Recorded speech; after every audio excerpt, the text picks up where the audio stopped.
Binawian ng buhay ang 4 na taong gulang na batang lalaki sa Bacolod City nang aksidenteng magulungan ito ng pick-up habang naglalaro ng tagu-taguan.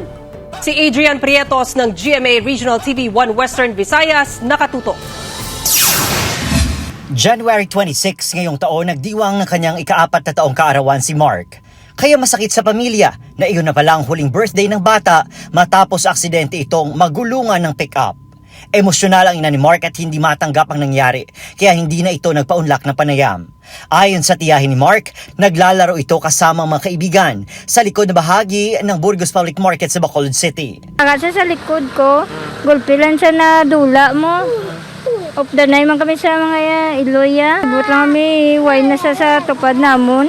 Base sa investigasyon ng Bacolod City Police, may transaksyon sa isang establishmento sa lugar ang babaeng driver ng pick-up.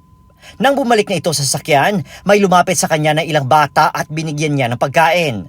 Nang umatras na ang sasakyan, dito na nagulungan ang bata na nagtatago sa ilalim na bahagi ng pick-up malapit sa hulihang gulong.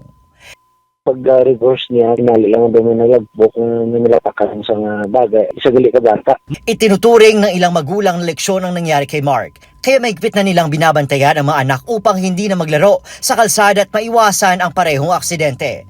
Ayon sa pulisya, nagharap na ang pamilya at ang driver na hindi na pinangalanan at nagkaareglo na wala nang isasampang kaso. I like to get a full report kung ano natabo dito sa incident kana and then come up with measures on how to prevent mga future incidents.